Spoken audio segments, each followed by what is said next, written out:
Thomas didn't even have time to sell his car. He left the keys to his 2023 Porsche in the ignition at the Terminal 3 parking lot, taped a note to the window with the code to his apartment, and boarded the last flight to London with nothing but a backpack. He is not alone. As the shadow of regional conflict finally reaches the United Arab Emirates, the island of stability is facing its most terrifying reality since its foundation. This isn't just another market correction or a temporary dip in tourism. The Golden Gates are closing, the airspace is flickering like a dying light bulb, and the very people who built this desert miracle are realizing that a tax-free salary isn't worth a life lived in a target zone. From abandoned pets wandering the streets of Jumeirah to the frantic liquidation of multi-million-dollar portfolios, the message is clear. The bubble hasn't just popped, it has ignited. In this video, we're going to look at the classified data the media is ignoring, the silent closure of critical flight paths, and why the world's wealthiest expatriates are choosing to lose everything they've earned just to get out while they still can. Before we dive into the heart of this exodus, I have a small favor to ask. It takes only 2 seconds to hit that subscribe button, and it costs you absolutely nothing. But for this channel, it means everything. By subscribing, you help bypass the algorithms that often suppress boots-on-the-ground reporting about the Gulf, helping us reach more people with the truth, and allowing this channel to stay independent and monetized. Thank you for being part of the community. For decades, the United Arab Emirates has operated on a singular, unspoken contract with the world. Give us your talent, and we will give you a sanctuary. It was a place where you could ignore the chaos of the Middle East, shielded by high-tech defense systems and a diplomatic balancing act that seemed untouchable. But March 2026 has changed that contract forever. The recent escalations have moved beyond rhetoric. For the first time, the sophisticated radar systems of the UAE are tracking threats that aren't hundreds of miles away. They are on the doorstep. The intermittent closure of Dubai International Airport, the busiest hub on the planet, sent a shockwave through the expat community that no amount of luxury branding could fix. When the planes stopped flying, Dubai isn't a city anymore. It's a gilded cage surrounded by thousands of miles of sand and sea. The psychological breaking point for many wasn't the news reports, but the silence. In the expat enclaves of Dubai Marina and downtown, the usual bustle has been replaced by an eerie stillness. Moving companies are reporting a 400% increase in urgent pack and ship requests, but with the ports facing their own security delays, many are being told their belongings might not leave for months. This has led to a heartbreaking phenomenon that the local municipality is struggling to contain. In the last 3 weeks, animal shelters and rescue groups have reported a surge in abandoned high-value pets. Pedigree Labradors and exotic cats are being found tied to lampposts or left in empty villas with a week's worth of food and a bowl of water. These aren't the actions of people planning a move. These are the actions of people fleeing in a state of pure panic. To understand the scale of this, we have to look at the logistics of the UAE. The country is home to nearly 9 million expatriates, making up almost 90% of the population. This demographic isn't tied to the land by blood or history. They are tied by opportunity and safety. If you remove safety from the equation, the entire economic house of cards begins to tremble. Real estate agents in the secondary market are seeing a flood of fire sale listings, properties being offered at 30 to 40% below their January valuation for cash buyers who can close in 48 hours. The desperation to liquefy assets is so high that it's creating a liquidity vacuum in the local banking sector. The government's response has been one of controlled narrative, emphasizing resilience and the strength of their multi-layered defense shield. But on the ground, the anxiety of the unknown is winning. Many expats remember the stories of 2008 where people fled the country to avoid debtor's prison, leaving cars at the airport. This time, it's different. It's not about debt, it's about survival. The regional tension between major powers has turned the Gulf into a chessboard, and Dubai, with its glass towers and immense wealth, is the most fragile piece on the board. One major disruption to the desalination plants or the power grid, as mentioned in recent security briefings, would render the city uninhabitable within days. This vulnerability is what the Sarahs and Thomases of Dubai are finally calculating. They are looking at their children and realizing that the world-class schools and the temperature-controlled malls don't matter if the airspace is a combat zone. Major multinational corporations are also quietly triggering their continuity of operations protocols. We've received reports from senior managers at 3 different Fortune 500 firms based in Dubai Internet City who have been told to prepare for a temporary relocation to Singapore or Riyadh. While the public face of these companies remains optimistic, the back-office movement of data servers and essential personnel tells a much more alarming story. The financial implications of this exodus are staggering. Dubai's economy is a giant engine fueled by consumption and real estate. When the high-spending expat class leaves, the service industry, which employs millions, starts to starve.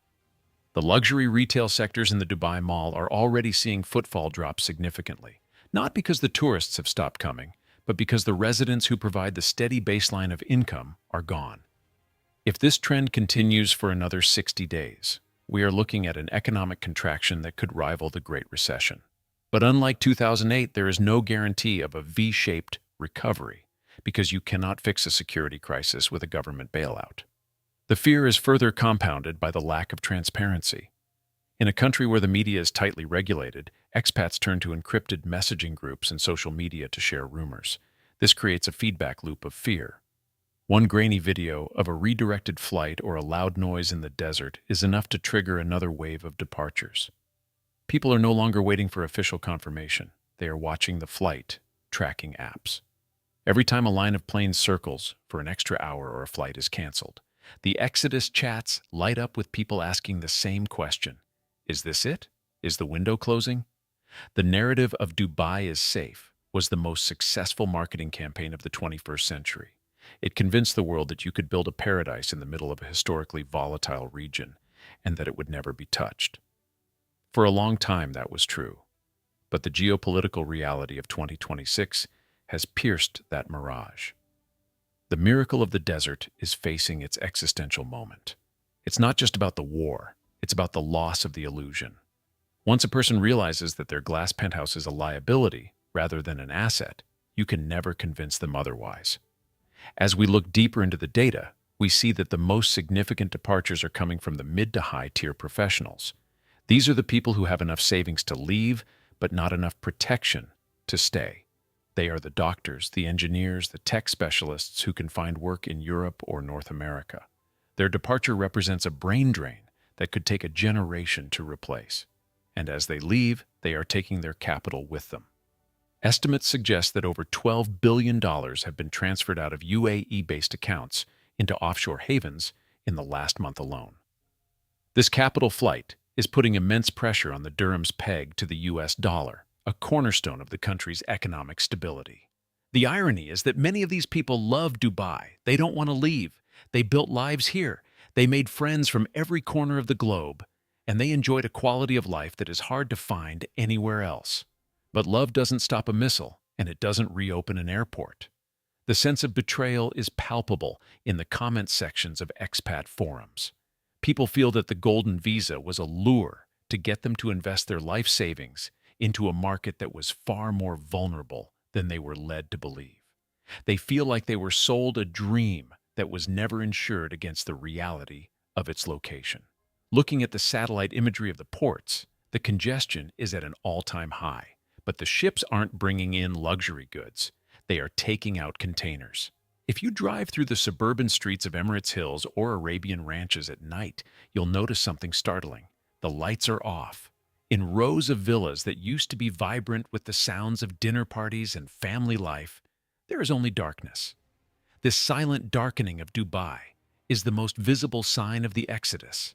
It is a city that is slowly being hollowed out from the inside, even as the government continues to light up the Burj Khalifa with messages of hope. The international community is watching closely because if Dubai falls, the ripple effects will be global.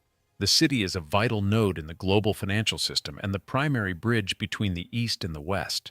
A collapse here would disrupt everything from oil markets to gold trading. But for the people on the ground, the global economy is secondary. They are focused on the immediate. They are focused on whether they can get their family on a flight tomorrow. They are focused on what to do with the car they can't sell and the furniture they can't take.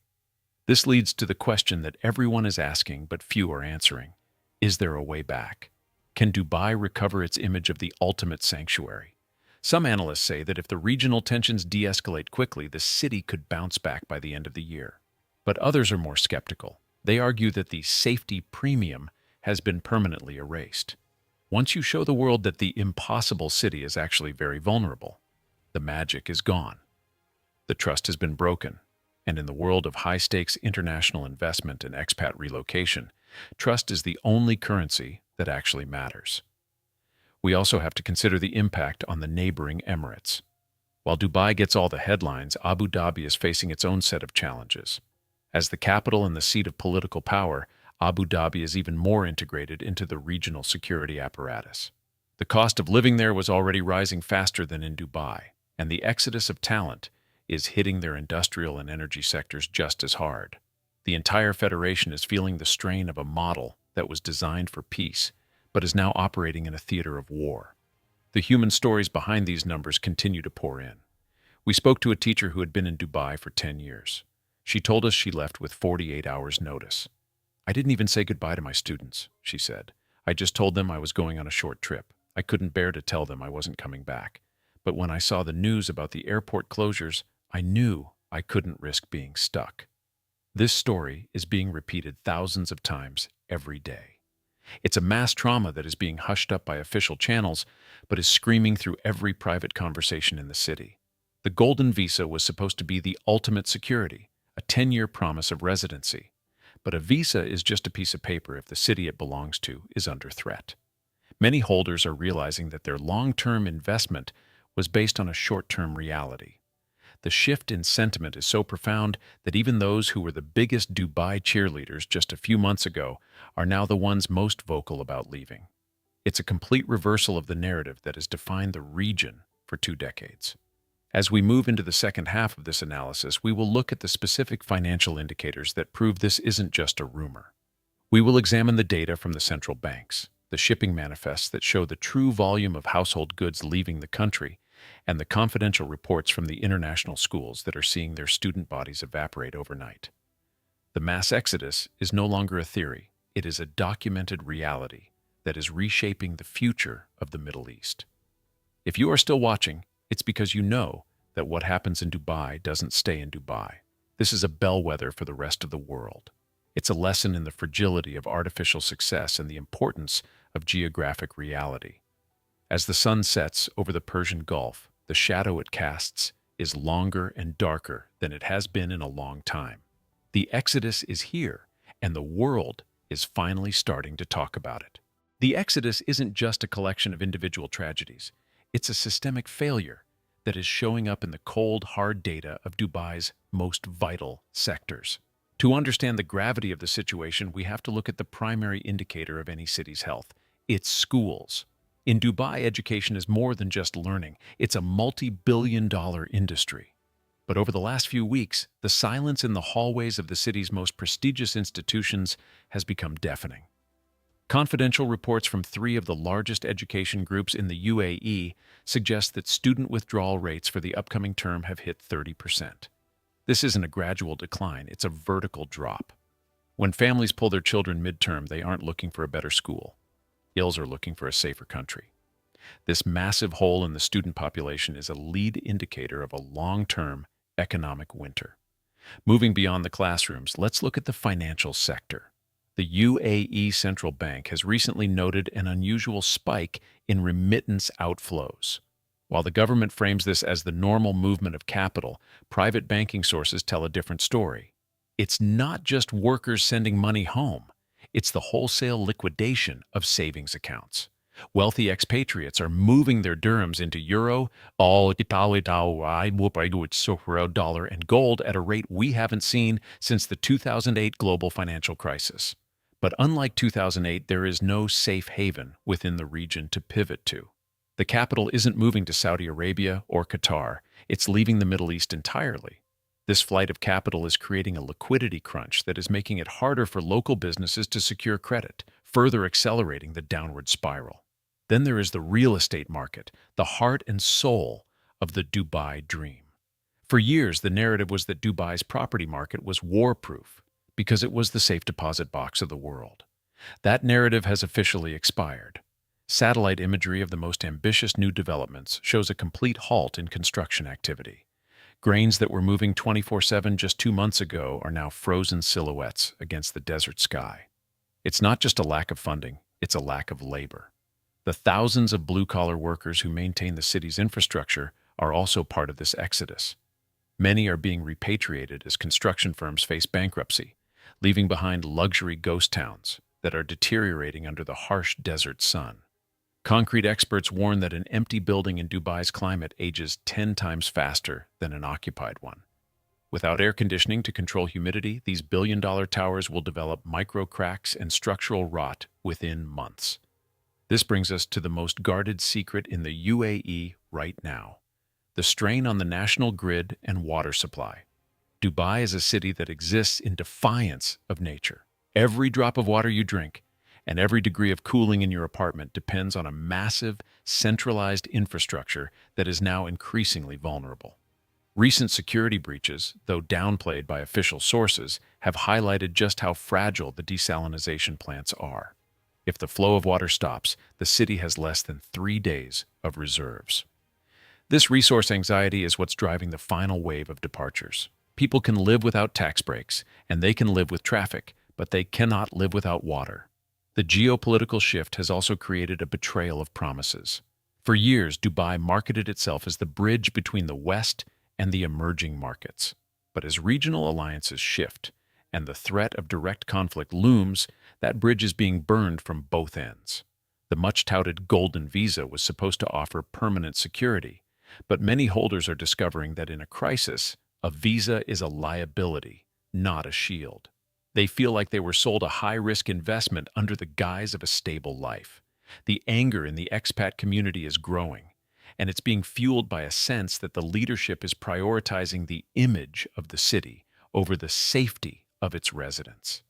Even the influencer culture, which acted as Dubai's unofficial marketing department, has turned. The very people who were paid to show you the perfect life in the sun are now posting life update videos from London, Lisbon, and Bali.